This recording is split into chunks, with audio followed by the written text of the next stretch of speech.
शिपाई पळत पळत आला आणि त्याला सांगितलं की ही जागा साहेबांकरताय, साहेब येत आहेत. अहो, ही जागा साहेबांकरताय, साहेब येत आहेत. म्हटलं साहेब येत असतील तर मला दाखव साहेब, मी नाही बघितलेत. माझे आजोबा इंग्रजांचे अधिकारी होते आणि लहानपणी ते गमती सांगायच्या की शेवटचा साहेब 49 साली यांनी भाऊच्या धक्क्यावर बोटीवर चढवून पाठवलं. आता कुठले साहेब? साहेब तुमचा रे, मी मालक आहे रे, मला साहेब नाही ना रे. मला जर साहेब असेल तर मी कसाचा मालक, कशाची डेमोक्रेसी? ज्यांना ज्यांना असं वाटतं की मी या देशाचा नागरिक आहे आणि या देशाचं मालकत्व माझ्याकडे आहे आणि म्हणून चालक काय करतो आहे त्याच्यावर नजर ठेवण्याकरता RTI उपलब्ध आहे. नेमका RTI जरचा मला वापर करायचा असेल तर तो मला कुठे कुठे करता येऊ शकतो? Any government officer, unless it is concern with, मी तर स्पष्ट सांगतो, जिथे ब्लॅक आहे तिथे मेल आहे. कुठेही हे पाकिटं बिकिटं देणं अत्यंत चुकीचं आहे. मी नेहमी दरडावून सांगतो, अजिबात पैशाची सवय लावायची नाही. कॅन्सर आहे, संपणारच नाही.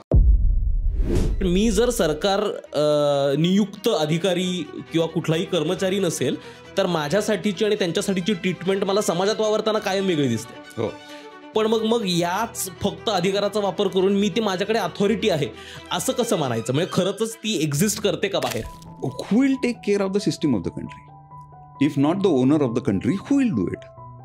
मग देश जर भंगाराकडे जाण्यापासून वाचवायचा असेल तर प्रत्येक नागरिकाने मी मालक आहे आणि मालकाला अधिकार दिलेला आहे आणि म्हणून त्या माध्यमातून RTI कडे बघायचं.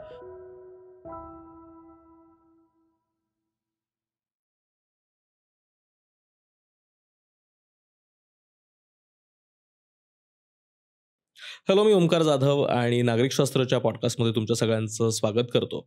भिजत घोंगडमध्ये आपण असे सगळे विषय चर्चेला आणतो ज्याबद्दल आपण समाज म्हणून, आपण माणसं म्हणून भिजत घोंगडं घातले. तर असाच खरं तर आजचा विषय आहे. आपण नागरिकशास्त्र या प्लॅटफॉर्ममधनं सुद्धा इन्फॉर्म्ड सिटिझन्स, जागरूक नागरिक बनण्याचा प्रयत्न करतोय. घडवण्याचा थोडं एक्झॅजरेटेड स्टेटमेंट राहील, पण या सगळ्याच्या प्रयत्नात असताना नेमकं हे कसं बनू शकतो? तर राईट टू इन्फॉर्मेशन जो गेल्या काही वर्षात आपल्याकडे कायदा आला, तर तो नेमका काय आहे? RTI ज्यावेळेस आपण म्हणतो, माहितीचा अधिकार आपण ज्यावेळेस म्हणतो, त्यावेळेस नागरिक म्हणून आपण कोणत्या कोणत्या गोष्टींचे आपल्याला अधिकार आणि आपली कर्तव्य आहेत या सगळ्याबद्दलची चर्चा करायला, माहिती घ्यायला आज आपण खरं तर हा पॉडकास्ट करतो आहे. आपल्यासोबत आहेत संदीप सावंत सर, जे काउन्सिलर आहेत, ट्रेनर आहेत, यशोदाचे ते फॅकल्टी आहेत.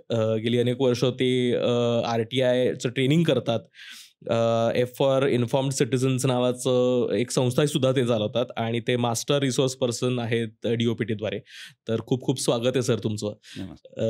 तर मला खरं तर इथूनच सुरुवात करायची आहे की RTI म्हणजे नेमकं काय?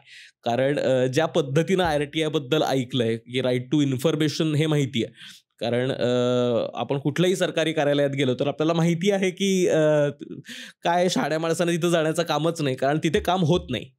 आपण ते परत पुढच्या वेळेस या तारीख पे तारीख हे फक्त कोर्टात नाही तर मला वाटतं सगळ्या शासकीय कार्यालयांमध्ये चालतं. पण याच्या सगळ्यावरती चाप आणण्याचं, अंकुश आणण्याचं काम RTIद्वारे होतं, किंवा ॲटलिस्ट आता एक प्रयत्न केला जाऊ शकतो. तर नेमकं RTI आपण म्हणतो, त्यावेळेस RTI काय आहे? RTI हे एक टूल आहे. सर्वसामान्य नागरिकाला या भारतामध्ये जो मालकत्व जे मिळालेलं आहे, डेमोक्रेसीने, तुमच्या माझ्या लोकशाहीने तुम्हाला मला मालक केलं आणि त्या मालकाला काही महत्त्वाची माहिती पाहिजे आहे आणि ती माहिती देण्याकरता मग 2005 साली एक टूल आलं की तुम्ही ₹10 एक अर्ज खर्च करून तुमच्या एकंदरीतच शासनाकडनं माहिती घेऊ शकता की कसं चाललंय शासन, कोणाकरता चाललंय शासन, जे काही केलं जातं आहे ते पब्लिक सेंट्रिक आहे की नाही, त्याच्याकरता जर त्याला तपासायचं असेल तर मग RTIच्या माध्यमातून त्याला एक फ्रेमवर्क मिळाली, त्याला एक सिस्टीम मिळाली की ₹10 अर्ज घ्यायचा आणि तुम्हाला कुठल्या प्रोजेक्टविषयीची माहिती पाहिजे आहे ती घ्यायची आणि ती योग्य वाटल्यास किंवा अयोग्य वाटल्यास त्याच्यावर योग्य ती कारवाई करण्याकरता, ती माहिती जनतेपर्यंत पोहोचवण्याकरता हे RTI नावाचं एक कायदा आलेला आहे. So I call it a tool for a general citizen. कुठल्याही सर्वसामान्य नागरिकाला मालकत्व देणारं एक टूल आहे, जेणेकरून सिस्टीम जे काही करते आहे ते नागरिकाभिमुख आहे की नाही ते तपासण्याकरता, ती माहिती जनतेपर्यंत पोहोचण्याकरता RTI ची निर्मिती झाली आहे. आता तुम्ही इतकी वर्ष RTI मध्ये काम करताय, ट्रेनिंग घेताय, तर मला खरं तर सामान्य नागरिक म्हणून हे विचारायचं आहे की माझ्यासाठी का महत्त्वाचं आहे RTI. कारण ना मला एकतर सरकार दरबारी जी कामं चालतात किंवा जे काय एकूणच कामं चालतात त्याच्यात माझा काही रोल आहे असं वाटतच नाही. ते काहीतरी मी अपॉइंट केलेलं गव्हर्नमेंट आहे, ते त्यांचं काम करतात, त्याच्यात माझा काहीच रोल नाही असं मला सामान्य नागरिक म्हणून वाटतं. कारण त्या सिस्टीममध्ये मी तेवढाच भाग आहे असं मला वाटतं. तर मी RTI ज्यावेळेस म्हणतो की मला माहिती आहे की मी त्यांना विचारू शकतो प्रश्न, पण का महत्वाचं आहे ते, म्हणजे काय होणार आहे ते विचारल्याने, काही होणार आहे का? आणि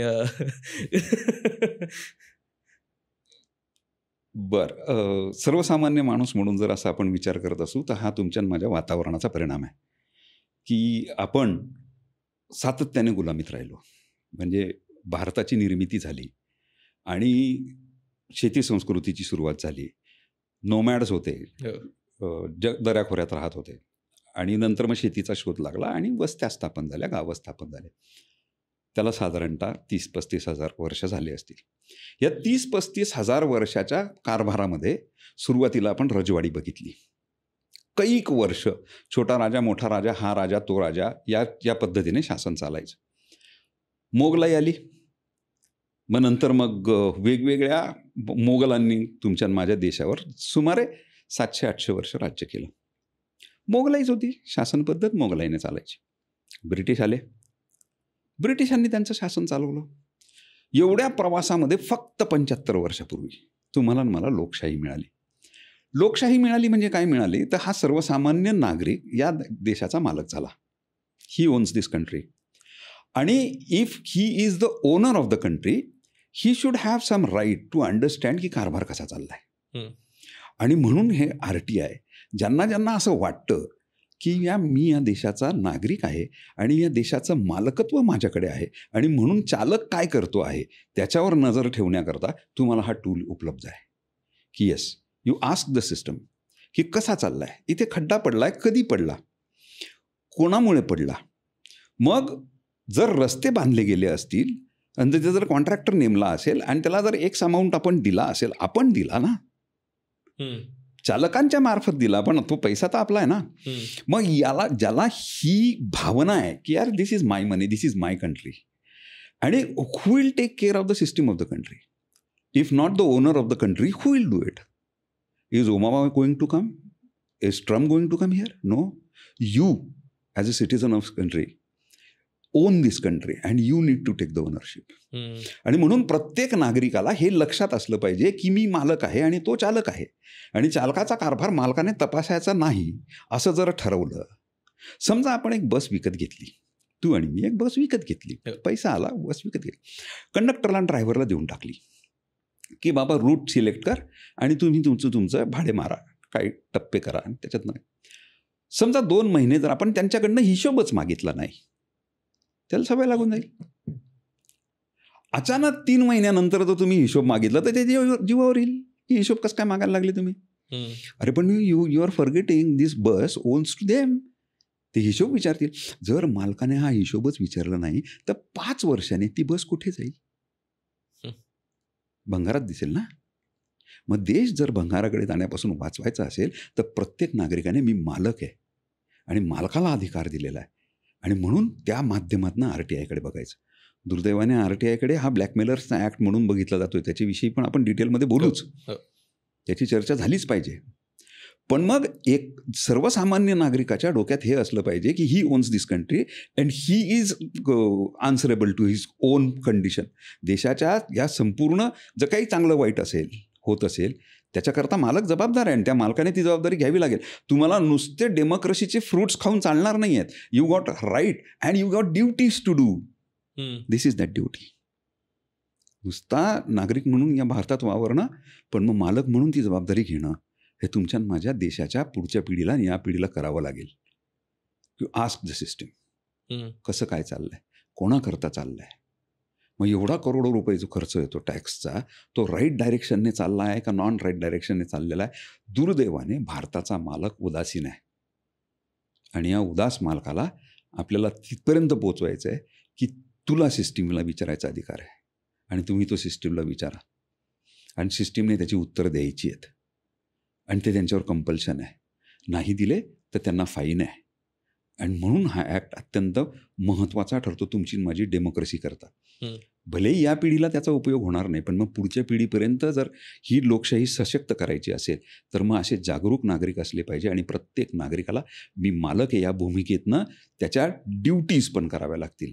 not only to eat the fruits of freedom and democracy, but do your duty and ask your local government. नगरपालिकेला प्रश्न विचारा की आमच्या आरोग्यावरचा पैसा कुठे जातो आहे हिंमत आपल्यामध्ये नगरपालिके दवाखान्यात जायची, पण पैसा खर्च होतोय. मग आरोग्यावर पैसा खर्च होतोय, शिक्षणावर पैसा खर्च होतोय. मग तुमचे माझे पोरं नगरपालिकेने शासनाने दिलेल्या या शिक्षण व्यवस्थेत का नाही आहेत?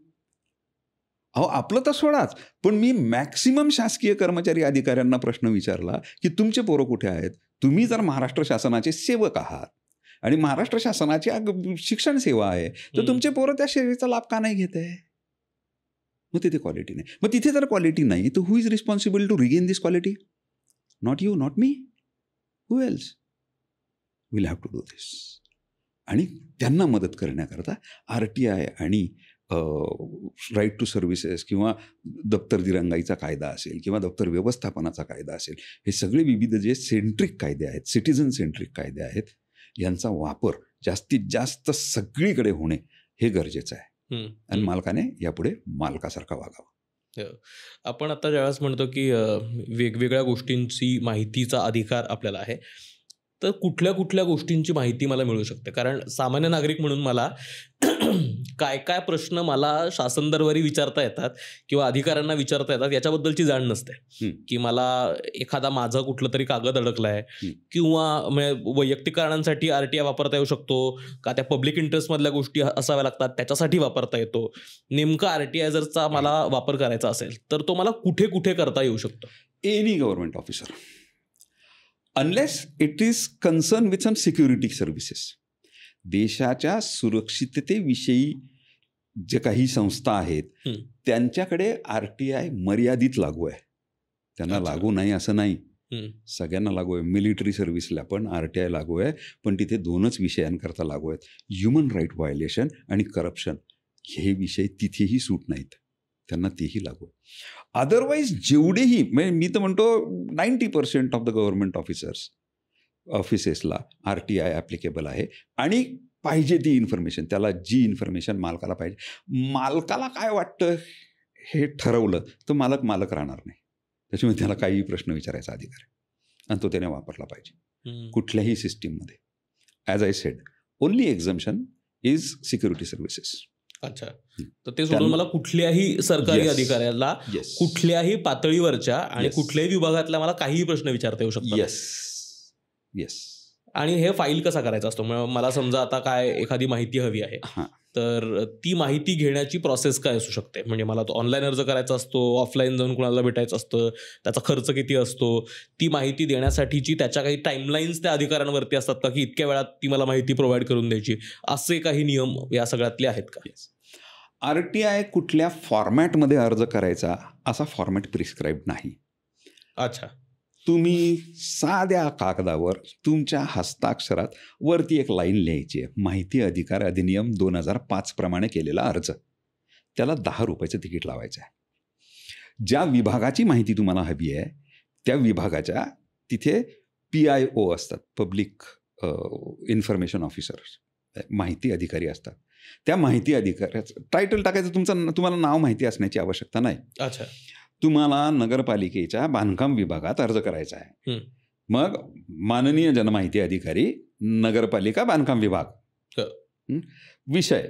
मग तुम्हाला ज्या बिल्डिंगचे माहिती पाहिजे, तुम्ही समाज मंदिर बांधलेलं आहे, हे समाज मंदिर 3 वर्षापूर्वी बांधलेलं होतं आणि त्याला भगदाडं पडलेले आहेत, अत्यंत विघ्न अवस्थेत ते आहे, त्याला वाटत नाही हे 3च वर्ष झालेले आहे असं तुमच्या लक्षात आलं. तर या बिल्डिंगच्या बांधकामाकरता कुठला कंत्राटदार होता, किती पैसे खर्च झाले, त्याच्यावर वॉरंटी पिरियड किती होता, की ही बिल्डिंग इतक्या दिवस चांगली उभी राहील असं. कारण की कंत्राटामध्ये हे सगळंच्या सगळं दिलेलं असतं की for how many years is the warranty. ती तुम्ही चेक करू शकता. आणि त्याच्यामध्ये जर काही तुम्हाला अनियमितता आढळल्यास RTI मधनं माहिती मिळते, RTI मधनं कॉग्निजन्स नाही होत. कॉग्निजन्स होण्याकरता तुमच्याकडे माहिती असली पाहिजे आणि ती माहिती RTIच्या माध्यमातून तुम्हाला कुठल्याही डिपार्टमेंटकडनं मिळवता येते. तुम्हाला त्या डिपार्टमेंटची माहिती असणे आवश्यकता नाही. तुम्ही एखादा अर्ज केला आणि त्या चुकीच्या जनमाहिती अधिकाऱ्याकडे गेला तर तो काही गुन्हा नाही. त्या जनमाहिती अधिकाऱ्याची जबाबदारी आहे, तो त्या विभागाकडे तो पाठवून देतो. So it is not a crime doing a wrong RTI application. No, it is not considered as. The PIO will take care की हे माझ्या डिपार्टमेंटचं नाही आहे, ते दुसऱ्या डिपार्टमेंटचं आहे, तर तो दुसऱ्या डिपार्टमेंटकडे RTIच्या 6(3) प्रमाणे वर्ग करून टाकेल. He will transfer that application. He can't reject that application. पण जर ही फक्त माहिती आहे आणि काय समजा आता मी पुण्यात राहतो आणि मला माहिती आहे की गेली वर्षानुवर्ष मेट्रोचं काम चालू आहे आणि रोज हवे तसे रस्ते वळवतायत, काहीतरी त्यांचं काहीतरी त्यांच्या लहरीप्रमाणे त्यांना जे वाटतंय पोलीस डिपार्टमेंटला, ट्रॅफिकला, गव्हर्नमेंटला, कुठल्याही अधिकाऱ्यांना रोज नवीन ट्रॅफिक असं काहीतरी वळवतात. तर हे मेट्रोचं काम कधी होणार, ते कोणाला दिलंय आणि त्याच्यावरती किती डिले आहे, या सगळ्याबद्दलची मी माहिती मागितली. जर मला ती माहिती मिळाली, याचं करायचं काय पुढे? आता माहिती मिळाली, असं ठरलं होतं की हा प्रोजेक्ट 3 वर्षात कम्प्लीट होणार आहे. There is a time line ना, की हा मेट्रो प्रोजेक्ट येत्या 7 वर्षात कम्प्लीट होणार आहे. मी अर्ज केला की येत्या 7 वर्षात जर कम्प्लीट होणार होता तर याला 15 वर्ष का लागली? मग जर याला पण आता मला आता RTI मधनं एवढंच उत्तर येईल की हे प्रोजेक्ट इनकम्प्लीट आहे. हे प्रोजेक्ट इनकम्प्लीट आहे असं जेव्हा माझ्याकडे लेखी येतं तेव्हा मी त्या अथॉरिटीला प्रश्न विचारू शकतो की हे जर इनकम्प्लीट आहे, हे जर तुमच्या लक्षात आलं आहे तर तुम्ही याच्यावर काय कारवाई करणार आहात? असा साधा अर्ज मी करेल. आता ते साधा अर्जाची दखल घेतली जाणार नाही. मी सगळेजण येड्यात काढतील की अरे अशा अर्ज करून कुठे काय होतं का? पण मी साध्या अर्जावर माझ्या एक RTI ॲप्लिकेशन करेल की मी असं ॲप्लिकेशन तुमच्याकडे दिलं होतं, त्या ॲप्लिकेशनवर तुम्ही काय कारवाई केली आणि ती माहिती तुम्हाला 30 दिवसाच्या आत द्यायची आहे. 30 दिवसाच्या आत दिली नाही तर तुम्ही फर्स्ट अपीलमध्ये जाता की मला 30 दिवसाच्या आत माहिती नाही मिळाली. तो फर्स्ट अपील अधिकारी त्याच्याकडनं ती माहिती घेईल. म्हटल्यानंतर त्याच्यावर झक मारून कारवाई होईल. एक साधं जनरल उदाहरण, आपल्या घराच्या बाजूचा कचरा उचलला जात नाही, RTI माहिती मिळते, कचरा उचला असा RTI मध्ये अर्ज. RTI is not a act, तो ॲक्शन करायला नाही लावत. इट इज ग्रीवन ओरिएंटेड नाही आहे, तो ग्रीवेन्स ओरिएंटेड नाही, भांडण नाही सोडवत, माहिती देतो. माझ्या लक्षात आलं की इथे कचऱ्याचा ढीग पडलेला आहे, मला नगरपालिकेला कामाला लावायचं आहे. मी नगरपालिकेला अर्ज करेल की अशा वॉर्डमधला असा कचरा उचलण्याकरता काय यंत्रणा आहे. मग कोणतरी कॉन्ट्रॅक्टर नेमलाय, घंटागाडी येते, कचरा गाडी येते. हा कचरा उचलण्याकरता ती घंटागाडी ॲथॉराइज्ड कधी ठरवलेली आहे त्यांनी की आठवड्यातनं 2दा उचलतो, रोज उचलतो, वॉटेवर, त्याबद्दल माहिती मिळावी. मग तो रोज उचलतो, माहिती मिळाली की त्याने रोज उचलला पाहिजे. मग मी तिसरा प्रश्न तिथे लिहितो की ही जी घंटागाडी आहे जी ऑपरेट करते त्याचा सुपरवायझिंग अथॉरिटी कोण होता आणि त्या सुपरवायझिंग अथॉरिटीने गेल्या 8 दिवसाचा त्याच्या वरिष्ठाकडे सादर केलेला मला रिपोर्ट हवा आहे की याने तिथे रिपोर्ट देऊन टाकलेला आहे की मी इन्स्पेक्शन व्यवस्थित करतोय. मग कचरा पडला कसा, बाळ्या तिथे साचला कसा?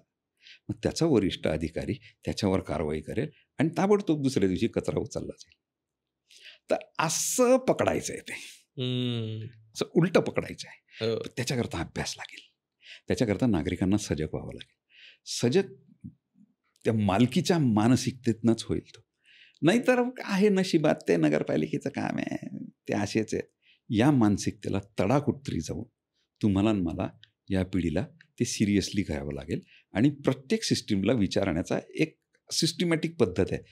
ती पद्धत नागरिकांनी जर अवलंबली तर त्यांचे बरेचसे प्रश्न मार्गी लागतील अशी खात्री आहे. सर, तुम्ही आता म्हटलं की काय टप्प्यामध्ये तुम्ही प्रश्न विचारू शकतो. असं काही असतं का की एका अर्जात मी एकच प्रश्न विचारू शकतो? जर मला तो कचऱ्याचा प्रश्न असेल तर मी पहिल्या अर्जात विचारलं की काय याची प्रोसेस काय बाबा, प्रक्रिया काय. दुसऱ्या अर्जात विचारलं की याचा कॉन्ट्रॅक्टर काय. तर हे मला शेवटच्या ठिकाणापर्यंत पोहोचेपर्यंत, माझ्या घराचा समोरचा कचरा उचलेपर्यंत कदाचित 6 महिने वेळ जाईल किंवा त्याच्यापेक्षा जास्त वेळ जाईल. तर असं काही असतं का की एका अर्जात मला एकाच प्रश्नाचं उत्तर अपेक्षित आहे आणि मग मी लिस्ट ऑफ क्वेश्चन्स किंवा काय मला पूर्ण तपशीलवार टप्प्याटप्प्यानुसार जसं आपण ChatGPTला प्रॉम्प्ट देतो तसं मला देता येतं का RTIच्या ॲप्लिकेशनमध्ये? ओके, आपण थोडासा वेगळ्या पद्धतीने हा मुद्दा समजून घेऊ. महाराष्ट्र शासनाने मध्यंतरी एक पत्रक काढलं आणि एकाच विषयाशी संबंधित अर्ज असावा या प्रकारची एक रचना केली. एक प्रश्न असावा असं नाही आहे, एका विषयाशी संबंधित. आता विषय कुठला आहे तर एका डिपार्टमेंटमध्ये किमान एक RTI अधिकारी असावा असं कायद्याने बंधित केलेलं आहे की one department has to have one PIO, एक जनमाहिती अधिकारी एका विभागात असला पाहिजे. त्या विभागाला तुम्ही कितीही प्रश्न विचारू शकता. कचरा उचलणारा जो डिपार्टमेंट तो एकच आहे आणि कचऱ्याच्या संदर्भात तुम्ही कितीही प्रश्न त्या विभागाला विचारू शकता. त्याच्यामुळे तुझा हा जो मुद्दा आहे की मला 10 अर्ज करावे लागतील का, नाही, कचऱ्याला तुम्हाला एकाच अर्जामध्ये 10 प्रश्न विचारता येते. पण कचरा आणि आस्थापना असे 2 प्रश्न तुम्हाला नाही विचारता येणार एका अर्जात. जर त्याचे 2 प्रश्न विचारले गेले तर जर त्याचे जास्त प्रश्न आहेत त्या विभागाकडे तो जाईल आणि ते विभाग असं सांगेल की तुमचा अर्ज प्राप्त झाला, 10 प्रश्न विचारलेत, 6 कचऱ्याच्या संदर्भातले, त्याचे उत्तर आम्ही देऊ. 2 आस्थापनेच्या संदर्भातले, 2 जे आस्थापनेच्या संदर्भात तिथे वेगळा अर्ज करा, कारण की तिथे वेगळा जनमाहिती अधिकारी आहे. It is his duty. त्या विभागाच्या अधिकाऱ्याला कितीही प्रश्न विचारता येतील, पण एका कार्यालयात 3 विभागांना एक अर्ज नाही करता येणार. 3 विभागांना 3 अर्ज करावे लागतील असा त्याचा अर्थ आहे. तो इफ कचरा आहे, फक्त कचऱ्याच्या संदर्भात तुम्ही प्रश्न विचारताय, 10 प्रश्न विचारा, ते 10 प्रश्नांची उत्तरं मिळतील. पण एका अर्जात 3 विभागांचे प्रश्न विचारले, 3 अर्ज करावे लागतील. कारण की फॉर अ सिम्पल रिझन वेगवेगळे अधिकारी आहेत. बरोबर. त्यांचं डिपार्टमेंट, त्यांची एक्सपर्टीज. कचऱ्याबद्दलचं सगळं माहिती आहे. तुम्ही कचऱ्याबद्दलचं काही विचारा, कचरा उत्तर देईल. पण कचरा बांधकामाचं उत्तर देणार नाही. बांधकामाला तुम्ही अर्ज करा, बांधकामाला 17 प्रश्न विचारा ना, बांधकामासंदर्भात 17 प्रश्न विचारा, तो देईल, तो नाही म्हणणार नाही. असं आहे ते. एक विषय म्हणजे एक विभाग येतो. बरोबर. आणि एका अधिकाऱ्याला त्याच्या विभागाविषयी काही विचारा ना, किती विचारा, काही प्रॉब्लेम नाही. मला अजून एक यालाच थोडंसं पुढे एक्सटेंड करत हे विचारायचं आहे की अर्ज करणारे म्हणजे की एका विषयासंदर्भातले काय, आता मला माहिती आहे की माझ्या दाराच्या समोर आत्ता कचरा पडलाय जो गेले काय 4-5 दिवस उचलला नाही गेलाय, आठवडाभर उचलला नाही गेलाय, व्हॉट एव्हर रिझन.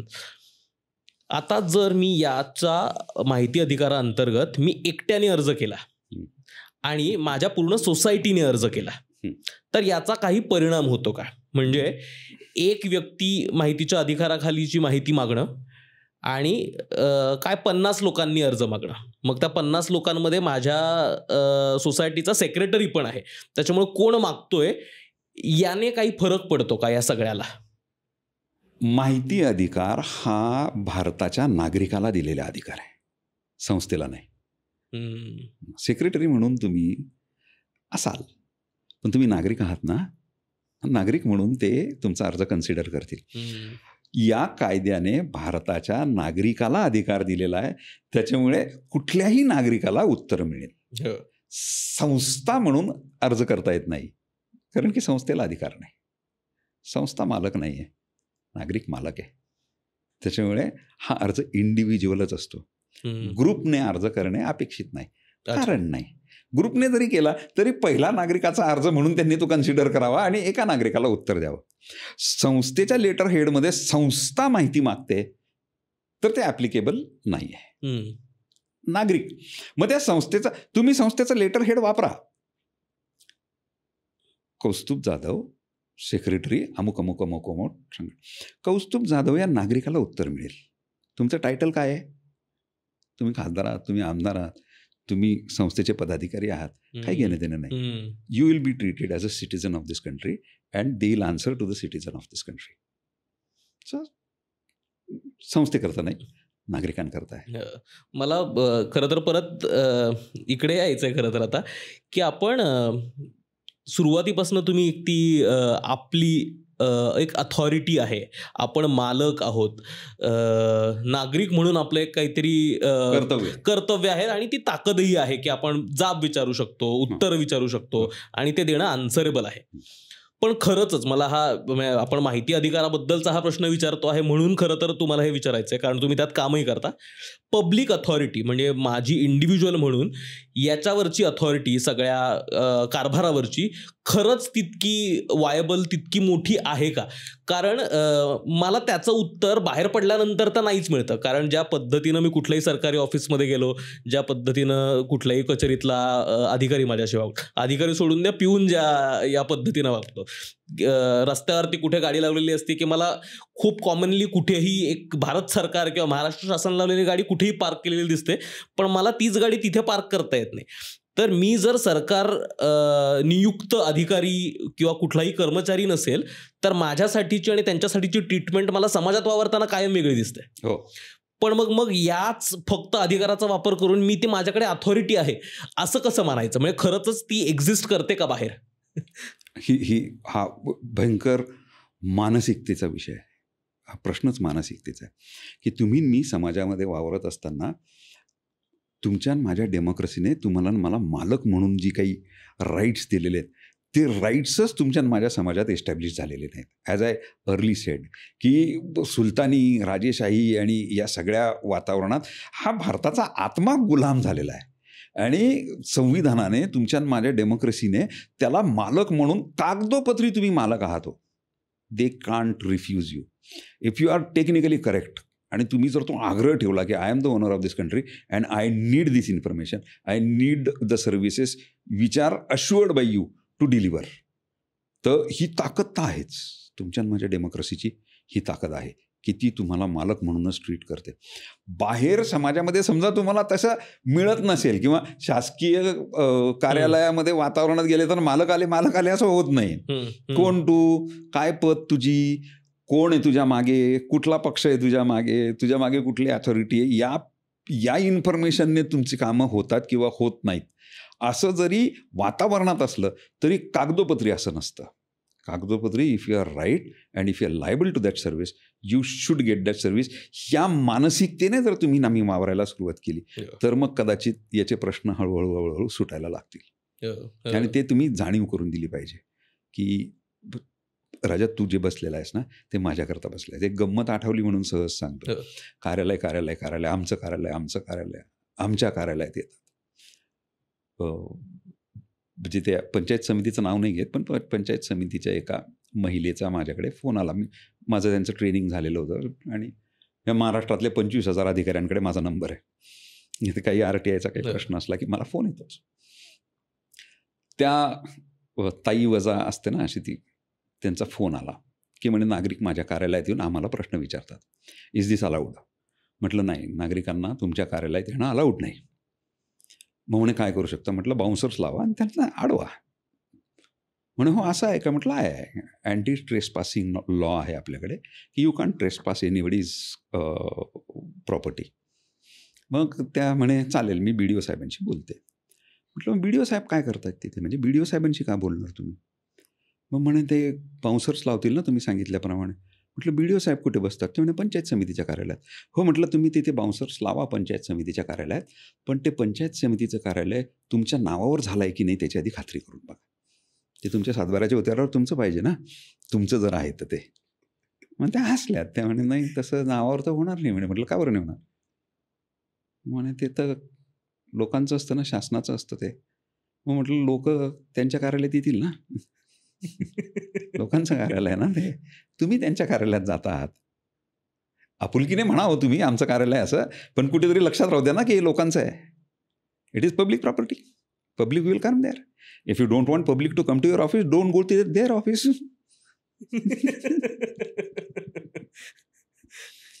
आमची माहिती मागतात, तुमची माहिती नाही आहे. सरकारी माहिती आहे ती. It's a public record. आणि ती द्यायची नाही, त्याची छबी द्यायची. तुमची माहिती तुमच्याचकडे ठेवा, कुठेच देऊ नका. तुमच्या माहितीची झेरॉक्स कॉपी द्या असं कायदा म्हणतो. तुमची माहिती गेली म्हणजे तुमच्याकडे माहिती राहणार नाही असं नाही. ते तुमच्याकडे तुमची माहिती असेल, त्याची छबी द्या, दॅट्स इट. तेवढंच मागतोय तो, दुसरं काय मागतोय? का नाही द्यायची? काही गडबड आहे का त्याच्यात? काही करून ठेवलंय का तुम्ही त्याच्यात? जर उद्या उठून सर्व्हिस बुक माझं मागितलं तर मला जीवावर येते. का बरं जीवावर येते? काही आशीर्वाद दिलेले आहेत ना त्याच्यात, तुमचे काही काळे कर्म लिहिलेले आहेत त्याच्यात, म्हणून तुम्हाला असं वाटतं की हे डॉक्युमेंट बाहेर जाऊ नये. आता ज्याचा आपण पब्लिक फिगर आहोत, माझं सर्व्हिस रेकॉर्ड तर वेबसाईटवर लावलेलं आहे मी, की मी असं असं आहे, मी हे करतो, मी ते करतो. मला काहीच लाज वाटत नाही माझं प्रोफाईल द्यायला. तुम्हाला तुमचं प्रोफाईल द्यायला लाज का वाटते?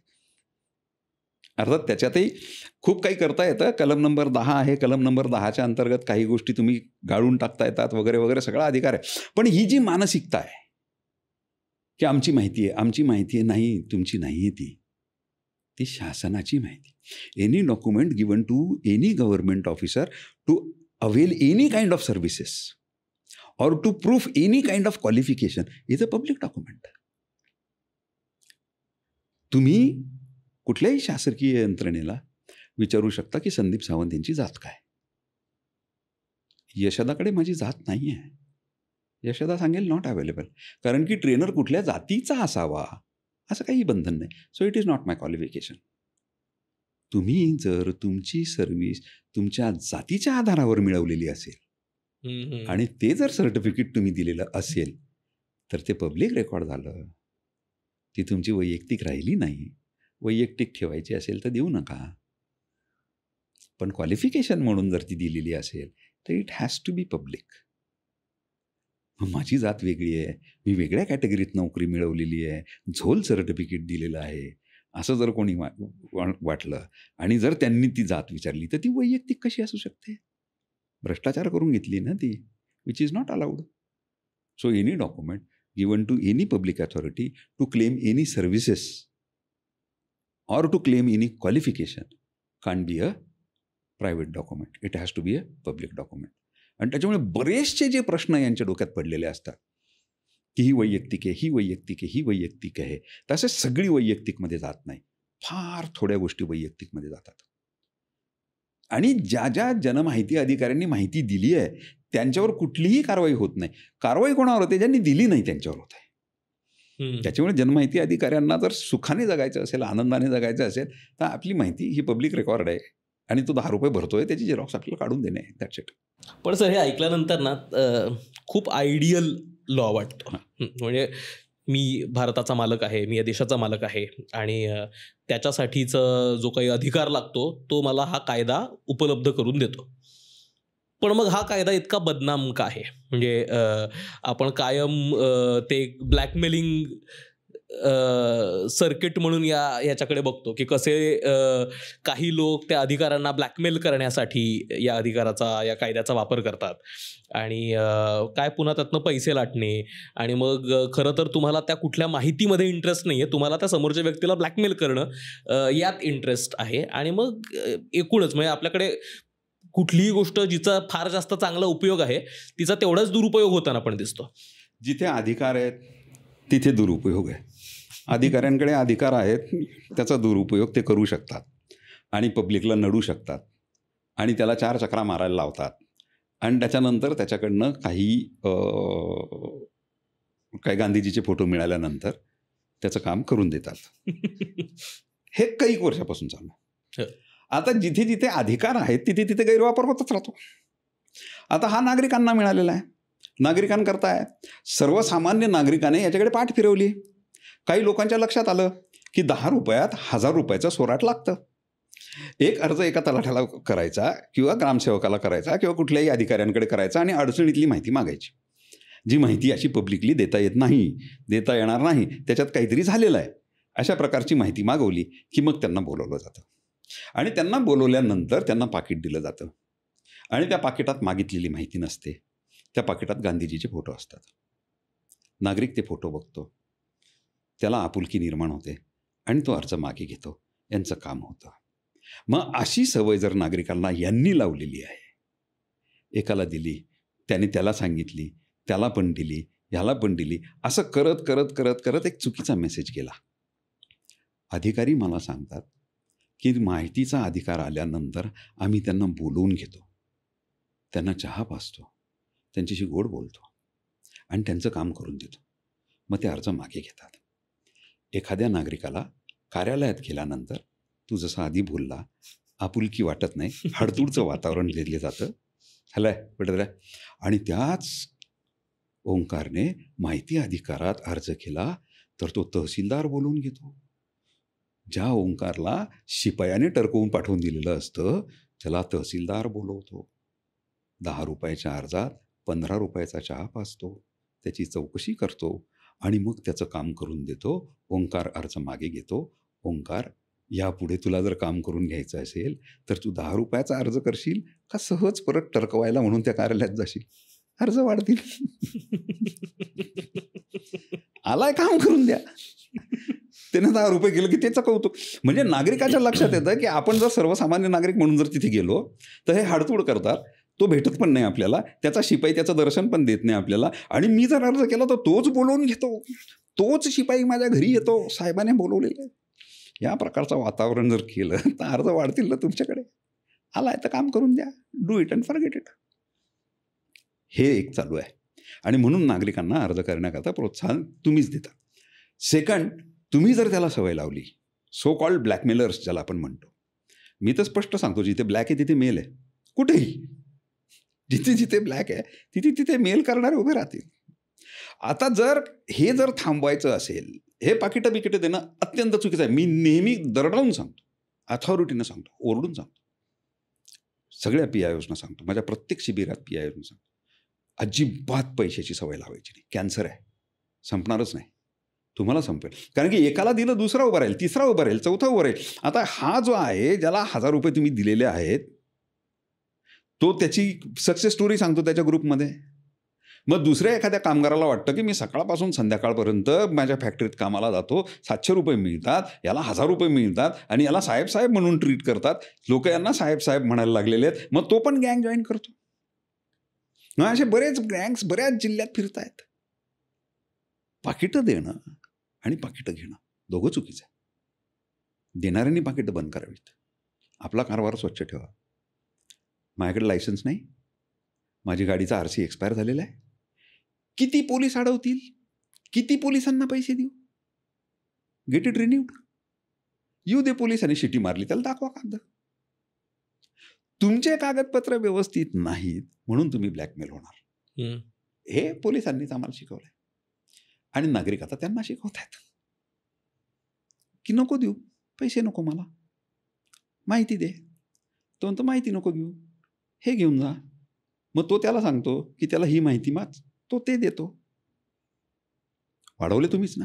एखाद्या परिसरात जर एखादा रोग होतोय तर त्या परिसरात त्या लोकांना पोषक वातावरण आहे, मग तुमच्याचकडे का फिरतात? हे का जात नाही इमानदार अधिकाऱ्यांकडे? इमानदार अधिकारी त्याची चोपडी उघडून दाखवतो, बघ रे काय करायचं ते कर. अरे प्रत्येक अधिकाऱ्याचे 3-3, 4-4 ऑडिट्स होतात. फाईल तर ऑडिटर तपासतो, ऑडिटर तर त्यांच्या कार्यालयातला तसबेर असतो. त्याला जर तुमच्या कारभारात गडबड सापडत नसेल तर नागरिकाला कशाला सापडेल? मग तुम्ही कशाला चिंता करायची? ब्लॅकमेलची पॉसिबिलिटीज नाही ना, unless there is something unlawful which is been happening in that office, तरच ब्लॅकमेल व्हायची शक्यता आहे. त्याच्यामुळे बाकीच्यांनी बिंदास राहायचं.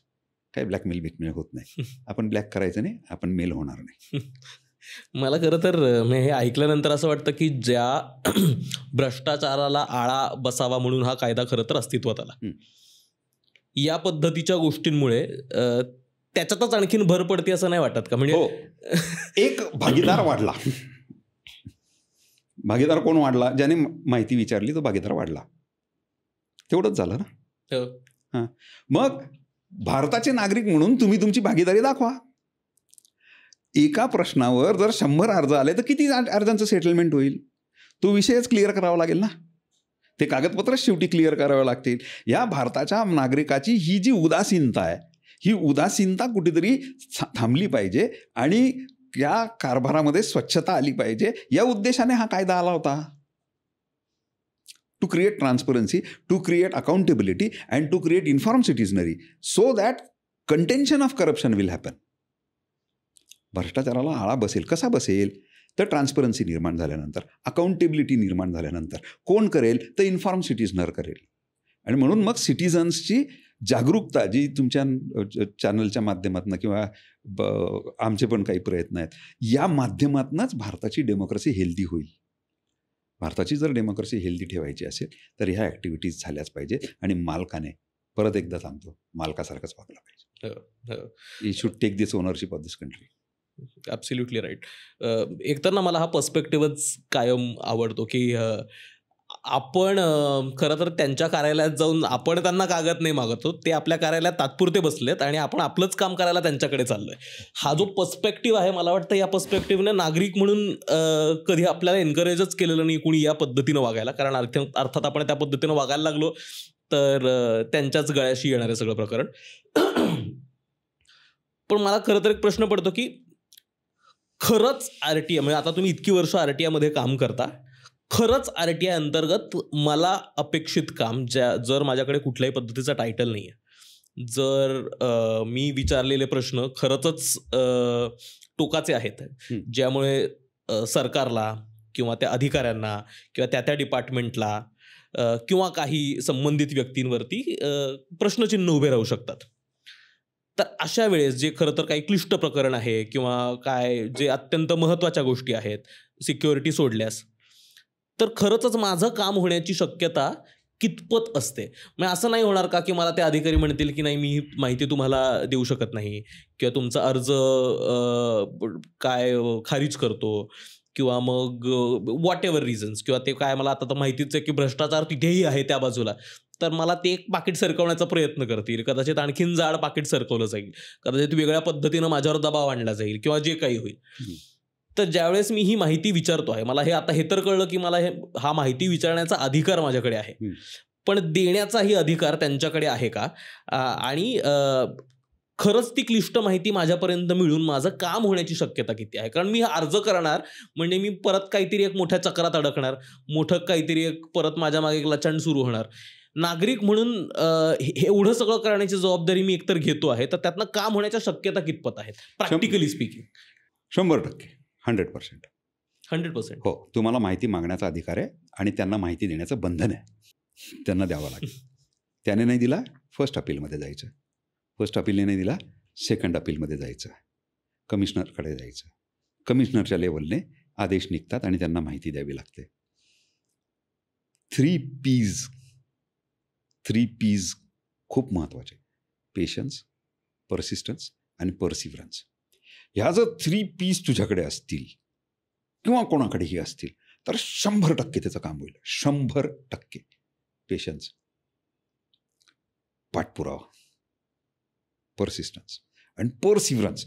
हे का घेईल म्हणजे घेईलच, करेल म्हणे करेलच, याला परसिव्हरन्स म्हणतात. आणि साले 3 साल के बाद मैं करूंगा, लेकिन करूंगा मी सेकंड अपीलला जाईल, सेकंड अपीलमध्ये मी परसिव्हरन्स करेल आणि करून घेईल. या जर पॉवर्स तुमच्यामध्ये असल्या तर या तुमच्या पर्सनॅलिटीमध्ये ना, ऑरामध्ये त्या समोरच्याला दिसतात आणि तो तुमचं काम करतो.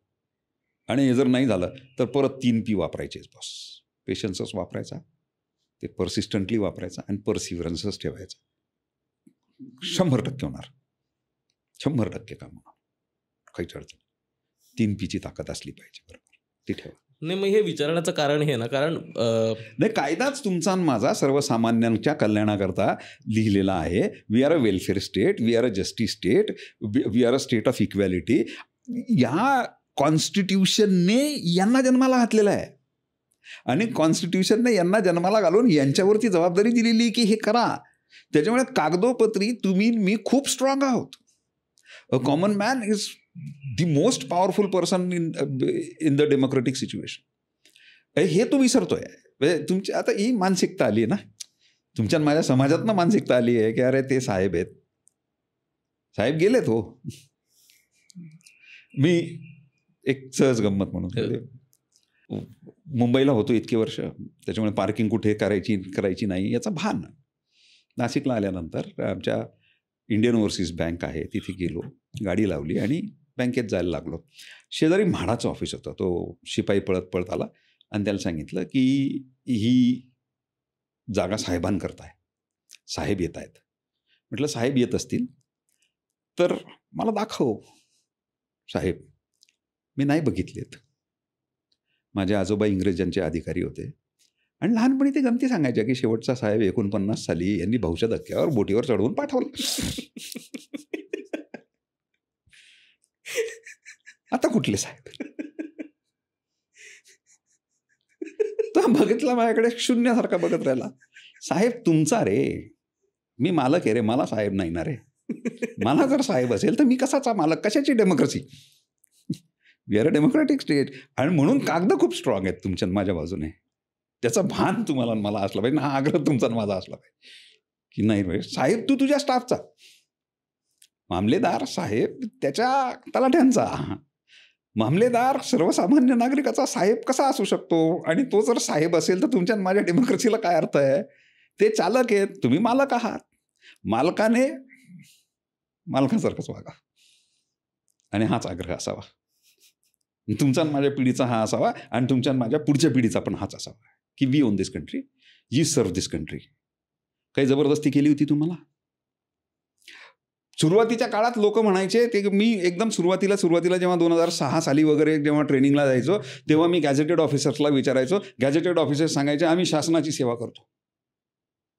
शासनाची सेवा करता? मग कशी आहे तब्येत शासनाची? काय झालं शासनाला? त्याचं डोकं दुखतंय, तुम्ही बाम लावताय शासनाला. काय करता शासनाला? होई शासन. मग त्यांना प्रश्न विचारावा लागायचा की तुम्ही कुठल्या परीक्षा देऊन आलात, साहेब झाला? ते सांगायचे MPSC. मी विचारायचो काय लॉंग फॉर्म आहे जरा सांगावं MPSCचा मलाही. Maharashtra public service commission. परत एकदा प्रश्न, कोणाची service? Public service. You are public servant, you are not government servant. Government does not require you, you are public servant. UPSC union public service commission येते. तुम्ही पब्लिकच्या सर्व्हिस करता तिथे सिलेक्ट झालेले आहात, ती करा. काय जबरदस्ती नाही आणलं तुम्हाला.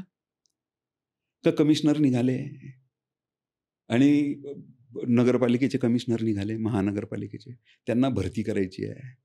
त्यांनी पोलिसांना घेतलं, 2 आर्मीवाले घेतले, एका सर्वसामान्य कुटुंबात गेले.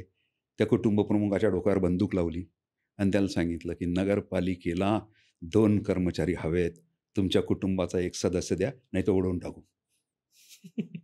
बापाने बघितलं, देण्यासारखा कोण आहे, त्याला घेऊन जा. या पद्धतीने आला, अर्ज करून आलात ना. काय अर्ज? अर्ज उर्दू शब्द आहे, अर्ज, विनंती. प्रत्येक शासकीय कर्मचारी अधिकारी एक अर्ज करून आलेला आहे की कृपया मला सेवेची संधी द्या, सेवेची संधी दिल्यास मी करेल. काय करशील? सेवा करा. तो आलाय सेवा घ्यायला, द्या त्याला सेवा. जबरदस्ती तो नाही विटा आहे ना. नागरिक नागरिकाची माहिती नाही मागत, नागरिक पब्लिक रेकॉर्ड मागतो. नागरिकाला माहिती मागायचा अधिकार आहे, पण नागरिकाला शासकीय अधिकाऱ्याकडे मागायचा अधिकार आहे. तू नागरिक आहेस, तुला अधिकार आहे. तू तुझ्या शेजारच्याला अर्ज करतो का? नाही. की काल रात्री तुमच्या घरातनं विव्हळायचा आवाज येत होता, 10 रुपये रोकडा घ्या, कोणी कोणास जोडले काल रात्री ते सांगा. पब्लिक रेकॉर्ड मागतोय ना तो. तर नागरिक शासकीय अधिकाऱ्याला मागतो, जो शासकीय अधिकाऱ्याने व्रत घेतलेलं आहे सेवेचं नागरिकांच्या. हे तिथे जे बसलेले आहेत यांनी लिहून दिलेलं आहे, आणि ज्यांनी लिहून दिलेलं आहे त्यांच्या ऑर्डर्स नाही निघाल्या. ज्याने एखाद्याने डिनाय केलं की मी पब्लिक सर्व्हिस करणार नाही, त्यांची ऑर्डर नाही निघालेली. इट इज अ कंपल्शन की you will have to take this oath की whatever duties are been given to me. Even public प्रतिनिधी, लोकप्रतिनिधीला पण ही शपथ घ्यावी लागते, तरच त्याला तो अधिकार मिळतो. आमदाराला शपथ घ्यावी लागते की संविधानाने दिलेल्या त्या सगळ्या चौकटीचं मी पालन करेल. आणि संविधानामध्ये सांगितलेलं आहे की संविधानाचा उद्देश आहे सर्वसामान्य नागरिकांचा उद्धार. हे त्यांना करायचं आहे. त्याच्यामुळे कागदोपत्री तुम्ही मी खूप स्ट्रॉंग आहोत. हे तुमच्या माझ्या पिढीपर्यंत पुढच्या पिढीपर्यंत पोहोचण्याचं गरजेचं आहे. तरच तुमची माझी लोकशाही वातावरणात येईल. तुमची माझी लोकशाही कागदावर आहे.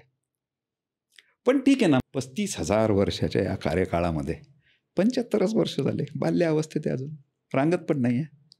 त्याच्यामुळे काही गोष्टी तुम्हाला मला कन्सिडर कराव्या लागतील आणि त्याचा आग्रह पण धरावा लागेल. कारण की नुसतं रांगणारं बाळ चालणार नाही, त्याला चालवावं लागेल. मग त्या चालण्याचा पण अधिकार तुम्हाला मला तो जो आहे तो आग्रहाने करावा लागेल. आणि म्हणून मी परसिस्टन्स, पेशन्स आणि परसिव्हरन्स या तिन्ही गोष्टींचा नेहमी उल्लेख करत असतो की होणार रे, होणार. फक्त लगेच होणार की नाही ते नाही माहीत. तुमच्यामध्ये ती ताकद असली पाहिजे आणि ते तुमचं माझं कॅरेक्टर झालं पाहिजे की नाही साहेब हे तर करावंच लागेल तुम्हाला.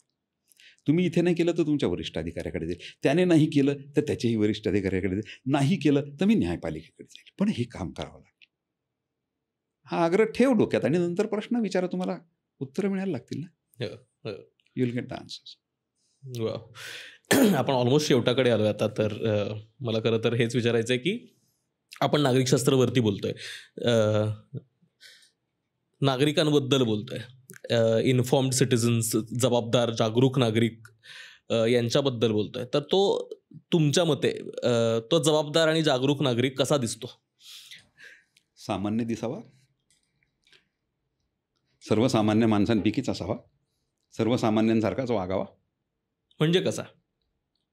He should be clear in his brain की मी या देशामध्ये जन्माला आलेलो आहे, त्याच्यामुळे मला काहीतरी बेनिफिट्स मिळालेले आहेत आणि हे बेनिफिट्स मिळवण्याकरता मला काहीतरी ड्युटीज पण कराव्या लागतील. तुझा प्रश्न साधारणतः एखादा बाप कसा दिसावा असा आहे. बाप असावा, कसा दिसावा याला फार महत्त्व नाही. तो कसा असावा, त्याच्या डोक्यात काय असावं, तर त्याच्या डोक्यात या देशाविषयी, या देशाच्या कारभाराविषयी ममता असावी. ही शुड अंडरस्टँड की this is my country and I am responsible to take the account of this country.